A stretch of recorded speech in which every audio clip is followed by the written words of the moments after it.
Movement is an essential emotional intelligence skill. Really? Yes, moving is good for you, it's healthy, it feels maybe good, but an essential emotional intelligence skill. Yes. And here is why. Hi, I'm Miriam and I teach emotional intelligence. Welcome to EI for Life. So there's a type of tissue that is all over your body. It's called fascia. This type of tissue wraps around your muscles, your bones, your organs. It connects everything with everything. It has the ability to speak with each other, so communicate across your body.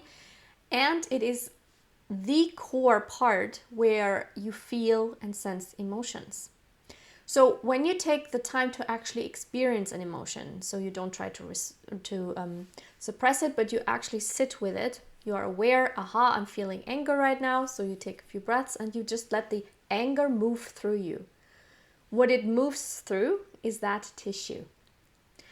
So when we have any kind of blocks, so when we suppress emotions, we think we tense up our muscles, and we do, but we also build in blocks and knots in the fascia. You might have heard people talk about trauma being stored in the body or old emotions being stored in the body. This isn't a metaphor. This is literally the case. Your old emotions, your trauma, emotional traumas are stored in the fascia. So you want to make sure that this tissue is always really flowy, really smoothy, goopy really, because fascia is basically goop. It's goop with strings in it. If you feel particularly brave, look for images or even a video of it. They exist. So you know what it looks like. Because when this tissue is, fluid and liquid and there's no tensions in it, no blockages in it, then your emotions flow freely. When you hydrate, so when you drink water, it can only get into your fascia if there are no tensions and no blocks in it. So, how do you get there? Movement. Because in order for fascia to actually absorb all that wonderful water you put into your body, it needs to be squeezed so the old crappy water comes out, and so it can get more new water in. That makes it fluid, it eases out knots and stuff like that. And these knots, remember, these are stored emotions. So when you say something like, I need to release the emotion, this isn't woo-woo stuff. This is, you physically release it out of your body. You may have heard or even worked along with visualizations where you imagine your anger in your body and you breathe it out. And those are nice, but frankly, if you do not also move your fascia, then the anger stays stored in that body. And the only way to, squeeze the fascia, release it so you can hydrate, is through movement. When you tense up muscles, you think you're just using the muscles, but you're actually squeezing the fascia around them. So every time you move, no matter how you move, your fascia gets squeezed in certain ways. And then when you stop, you release it. Stillness allows the fascia to take up some water and makes everything more fluid. It helps you release tension. It helps you what you experience as tension, but what can actually be an emotional knot in this tissue. So what does this mean? How do you practice this? How do you practice the emotional intelligence skill of movement? Really, seriously, it's a skill. You got to practice it. You got to learn how to do it, and you got to do it every single day. This is emotional intelligence for life, meaning this is a life skill, meaning it makes your life better, and also it is so essential that you want to make it a part of your life. Such an integral part that you just do it automatically, like brushing your teeth. So movement. Notice I'm not actually saying exercise. If you have an exercise regime, fantastic. You are already squeezing the fascia in certain areas, depending on what kind of exercises you do. This does not mean, however, that you are, completely open. You might be. If you have any kinds of emotional issues, though, if you feel a lot of anxiety or if you have stored anger in your body, that means it's somewhere stored in that fascia and you want to release that through movement. If you do not move at all, start super slow. There are ways to actively work with fascia.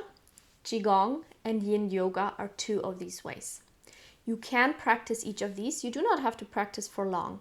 With Yin Yoga, it's usually around 20 to 30 minutes minimum. With Qigong, you can practice just a 10-minute set. I will put links for free YouTube videos with my favorite teachers into the description if you want to give each of these a go. I practice both. And it's a wonderful way to actively and deliberately work on emotional release. Seriously, this is what you're doing through these movements. You're not just moving your body or strengthening yourself. You're releasing emotions in this tissue, in the fascia. And you're keeping yourself healthy and happy. But if you're not quite there yet, if this sounds like, ugh, I get it. When I suffered from anxiety, I couldn't even go outside for a 10-minute walk. That was already too much. Okay, do what you can. Because once you start moving, any kind of movement helps. If you can do some exercises indoors, like I said, Qigong YouTube video at home, or even just walking up and down the hallway, any type of movement starts loosening whatever is stuck. Not just emotionally in the fascia, because that's where your emotions are stored. So start slowly, start with 10 minutes a day. If even getting up and walking is a little bit much, you can lie on the floor and just, do whatever you can. Ask yourself, what can I do today? You can even sit, put on some music and dance with your arms. You can dance for 10 minutes standing up. Dance for 5 minutes if that's all you can do. Any kind of movement. Loosen up the fascia through squeezing it. That's what you do when you move. And hydrating. Now, if you have a physical job, you are already using muscles on a regular basis. So sometimes this can lead to repetitive strain. So you've heard this as a strain on the muscles and a strain on the bones, but it also puts a strain on the fascia. So when you have a job with repetitive movements, or if you work, like do physical work, even if it's not repetitive, even if you work in the garden, first you can actually help yourself by setting an intention before you do the work. Remind yourself that every movement squeezes some part of you and squeezes out some unhelpful emotions. So setting the intention that what you are doing is not just work, but it's actually helping you become healthier already makes a big shift. Make sure to always hydrate. And if you do have a job with repetitive movements, you want to also find ways to move that counteract any possible tensions. Even if you just sit on the computer, you get tensions in your shoulders. So you want to work on that. You want to make sure that everything stays loose and limber. When you do, you become happier and freer because your emotions can just flow through you. So, emotional intelligence seems like it's, woo-woo stuff or just in the mind. But it's actually very physical. Emotions are physical. They flow through our fascia if it's nice and goopy. And they get stuck if there are tensions. And the fascia stores emotions. It stores trauma. And how do we get rid of it? How do we ease the flow? How do we make sure we stay flowy and goopy? Movement. Whatever you can do, move, move, move.